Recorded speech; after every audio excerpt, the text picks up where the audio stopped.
Buenas noches, yo soy Brian Alfaro Torres, médico residente de cuarto año del Hospital San Bartolomé Madre Niño de Lima, Perú. Hago mi residencia por la Universidad Ricardo Palma. El tema que les voy a presentar es el tema de quiste de ovario. Un tema en el cual yo encuentro relevancia e importancia, ya que muchos pacientes, tanto neonatales, lactantes, pediátricos y adolescentes, presentan esta patología y es bueno saber cómo manejarla desde el diagnóstico hasta el tratamiento final. Bueno, para empezar, vamos a tener que los quistes de ovario son comunes en el periodo de desarrollo hormonalmente activos. Es decir, hay unos picos en los cuales, según la edad, se va a presentar más comúnmente.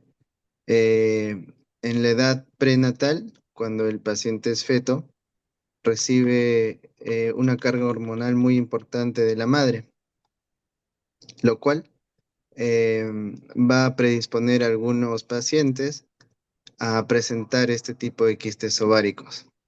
Luego, cuando el paciente eh, es lactante, tiene mayor edad, la estimulación hormonal va a ir disminuyendo hasta la etapa prepuberal, donde va a volver a haber otro pico y van a empezar a ser más comunes este tipo de patologías. Vamos a tener también que es el diagnóstico más común de masa abdominal en fetos y recién nacidos, y también que en general se reporta la presencia de quistes foliculares en hasta el 34% de pacientes. Am, Como les mencioné, es algo muy común y también vamos a tener en cuenta que algunos de estos quistes ováricos son fisiológicos, tanto en edad prenatal como en pacientes pediátricos y adolescentes. Am, en el caso del corte del tamaño en el que puede ser o no puede ser un quiste fisiológico, vamos a tener que el corte es menor a 20 milímetros, el cual lo consideran un quiste fisiológico, y si es mayor a 20 milímetros, puede ser considerado anormales y necesita más estudios. Am, ok, vamos a tener, como ya les mencioné, cuatro etapas en la vida del paciente pediátrico en las cuales se presenta esta patología. Am, Tenemos que tener en cuenta que en la etapa fetal se presentan como quistes funcionales o benignos, y su desarrollo se atribuye a niveles aumentados de las gonadotropinas fetales, los estrógenos maternos y la gonadotropina coriónica humana placentaria. Am, es acá donde, como mencioné, los quistes son fisiológicos en su tamaño menor a 20 milímetros y mayor a este se consideran como anormales o patológicos. Am, Además, se clasifican en simples y complejos según las características ecográficas. Los simples son redondos, anecoicos, uniloculares y con paredes delgadas, y los complejos con paredes gruesas. También tenemos que tener en cuenta que en esta etapa de vida el diagnóstico diferencial es un poco dificultoso, ya que se encuentra intraútero, pero tenemos que tener en cuenta eh, con las siguientes patologías, que serían los quistes renales simples, riñones displásicos multiquísticos, hidronefrosis, quistes uracales, hidrocolpos, duplicación intestinal y pseudoquistes de meconio, quistes de colédoco. Luego vamos a tener esta patología en la etapa neonatal, lactante, donde la máxima prioridad en esta etapa es monitorear cuidadosamente el desarrollo del quiste para evitar las torsiones potenciales o necrosis ovárica que pueda suceder. En esta etapa existe cierta controversia de cuándo intervenir al paciente, ya que si es que no se interviene en, al momento adecuado, puede producirse torsiones o necrosis. Vamos a ver que la primera opción es siempre la observación y que tiene una tasa de regresión eh, del 90% en quistes de hasta 3 centímetros y 20% para aquellos más grandes. Luego vamos a tener que en la etapa prepuberal la incidencia de quistes ováricos es baja y se, se tiene en cuenta que em, muy probablemente existe una enfermedad adyacente la cual estimule la función ovárica, por lo cual puede existir estos quistes. Luego, en la adolescencia, la mayoría de quistes ováricos son quistes foliculares también y ocurren por una falla en el folículo en madurar e involucionar. En cuanto a la presentación clínica, de nuevo lo dividimos en cuatro. En la etapa fetal, regularmente no existe una clínica como tal o síntomas, ya que el diagnóstico es incidental en las ecografías de control prenatales, pero en casos en los que la masa es muy grande, regularmente un quiste no va a ser tan grande que ocasione eh, que la vida del neonato esté en riesgo, pero en masas grandes de otro tipo de etiologías, a veces sí produce que el bienestar al fetal se vea alterado. Regularmente no es el caso de los quistes. En la etapa neonatal se puede presentar como masa abdominal, puede presentarse como síntomas de obstrucción intestinal, como síntomas de obstrucción urinaria y también se presenta a veces como un hemoperitoneo. A veces el quiste se rompe y produce este tipo de presentaciones. En la etapa prepuberal, de nuevo, se presenta como masa abdominal, dependiendo del tamaño. Si es muy grande, también presenta distensión abdominal, un dolor crónico, constipación, retención urinaria y saciedad precoz. Todos estos síntomas son realmente inespecíficos en esta edad, ya que puede asociarse a otras patologías. Por eso es importante tenerlo entre nuestras posibilidades, el quiste ovárico, al momento de realizar los estudios. En la adolescencia se puede presentar como polaquiuria, estreñimiento y presión o dolor en hipogastrio. De nuevo, son síntomas muy inespecíficos, pero que requieren estudio, ya que puede presentarse este tipo de quistes. En cuanto al diagnóstico, en todas las edades, el uso de ecografía es muy importante y es de primera opción, sobre todo en la prenatal. En la etapa prenatal, como podemos ver, se pueden identificar quistes, incluso muy pequeños, como lo menciona la literatura, menores a 20 milímetros, los cuales pueden ser foliculares o fisiológicos. De segunda opción, cuando la ecografía no es de mucha ayuda o se presenta alguna dificultad en el diagnóstico, se va a usar la resonancia magnética, ya que en esta edad no se puede usar tomografía.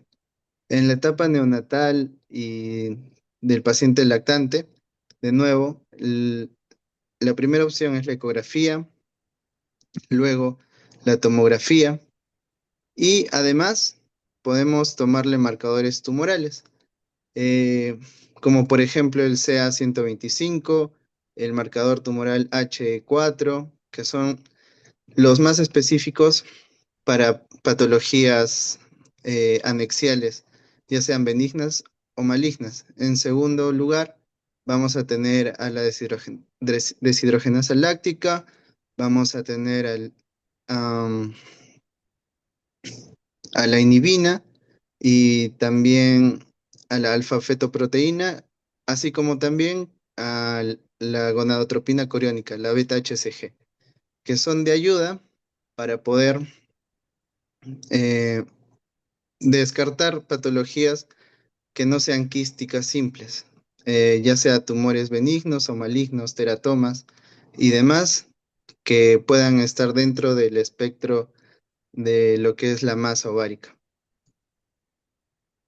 Ah, en cuanto al desarrollo de la enfermedad, vamos a tener las complicaciones que son las más comunes y son las que pueden poner en riesgo la vida del paciente o pueden necesitar una cirugía de emergencia, que son la torsión ovárica, la torsión paratubal y la ruptura hemorrágica del quiste.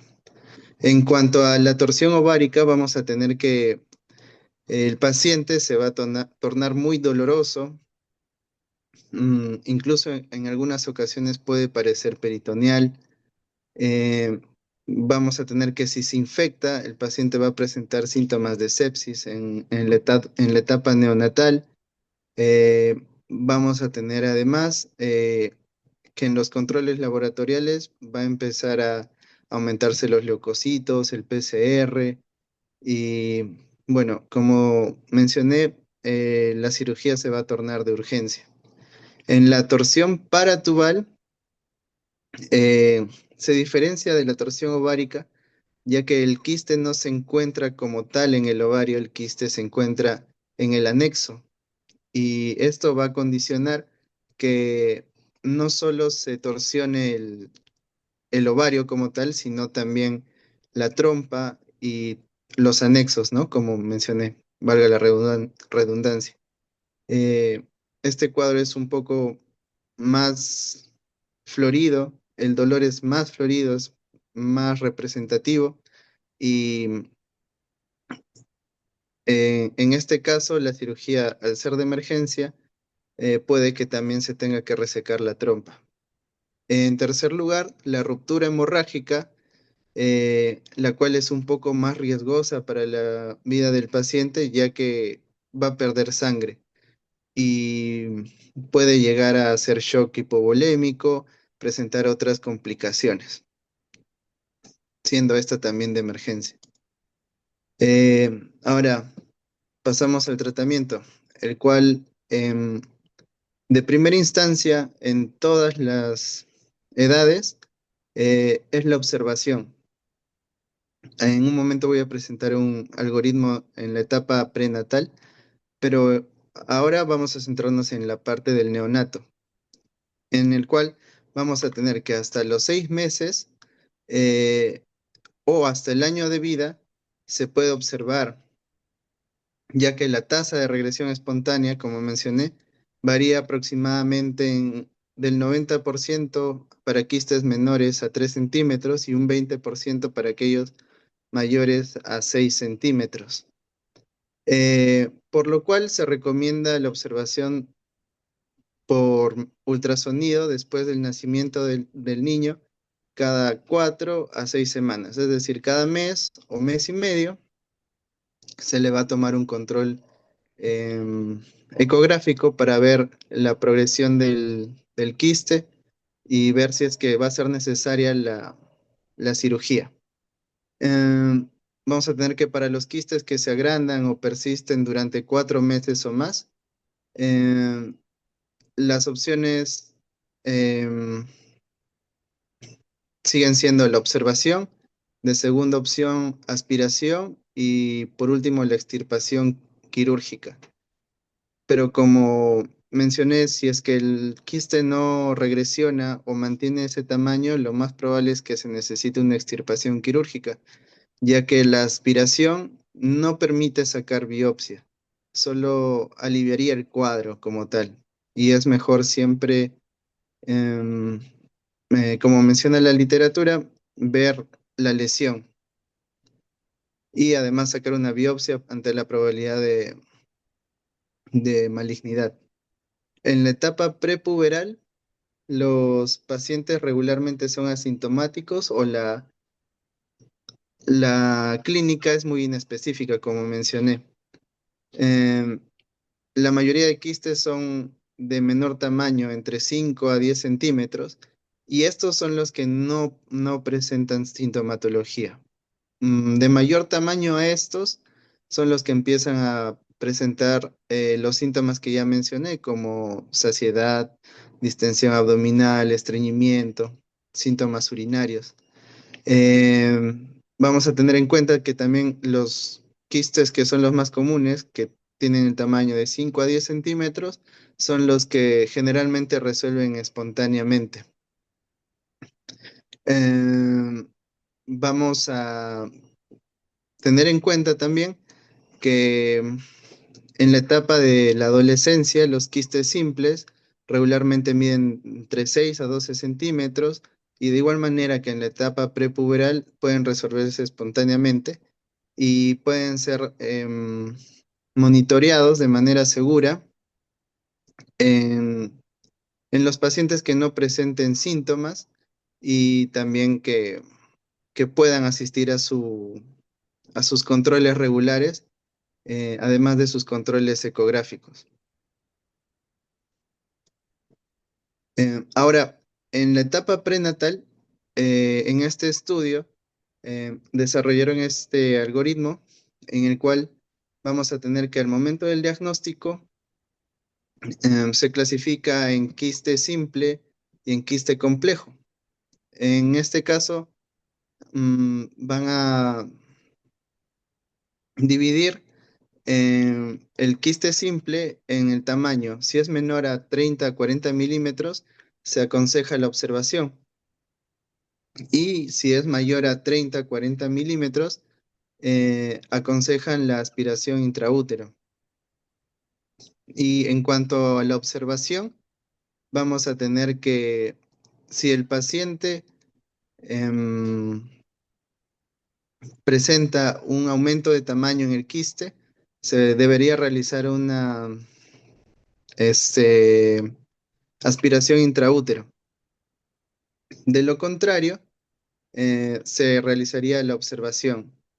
En cuanto a los quistes complejos, se debería realizar la ecografía seriada cada 2 semanas para revisar el tamaño, la apariencia y, y bueno, ver cómo evoluciona en sí este tipo de quistes, ya que la aspiración en este tipo de quistes podría generar peores consecuencias, ya que no podemos saber de qué tipo de quiste o tumor se trata.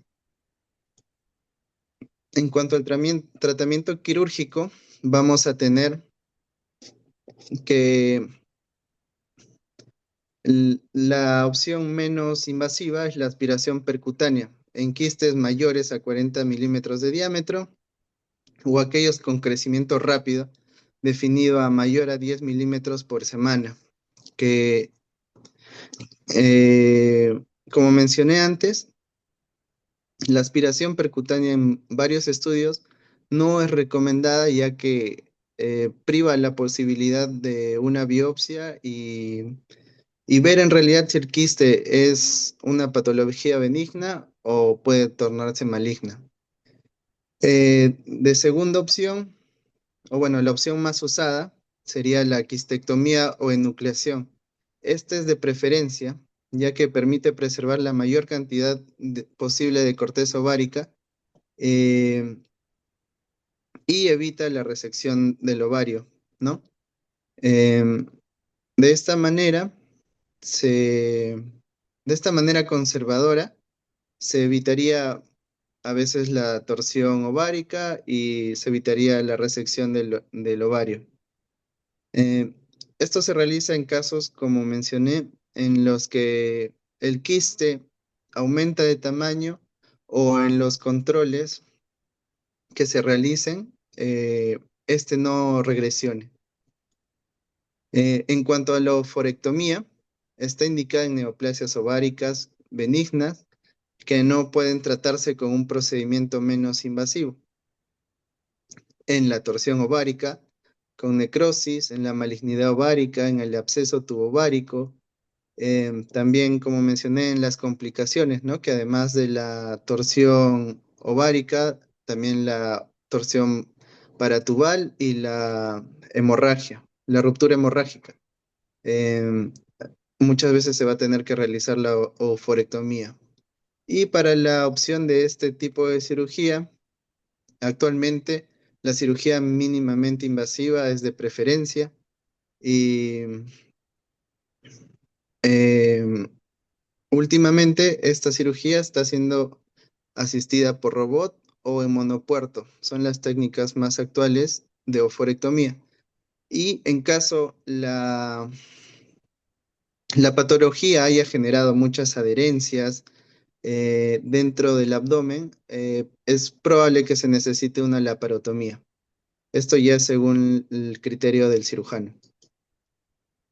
Y por último, vamos a tener en cuenta que el tratamiento conservador versus quirúrgico es muy debatible y es controversial, ya que muchos estudios recomiendan la observación, pero algunos tienen un punto de corte en los 4 o 5 centímetros, ya que si es mayor a este tamaño, em, puede requerir la cirugía. Eh, esto se, Esto es controversial ya que si se espera mucho en este tipo de pacientes, sobre todo en los pacientes neonatos y lactantes, puede aumentar el riesgo de torsión, puede aumentar el riesgo de malignidad, puede aumentar el riesgo de ruptura hemorrágica.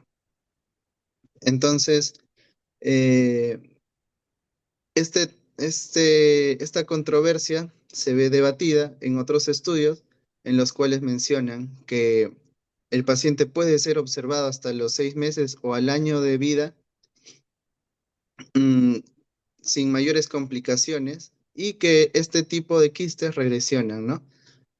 Entonces, dependiendo del hospital y de sus protocolos, muchas veces vamos a tener a pacientes que no se les llega a observar 6 meses, un año, sino que se les interviene quirúrgicamente antes.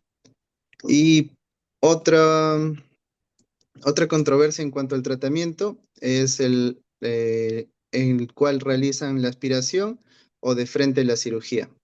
Muchas veces la aspiración percutánea solo alivia los síntomas.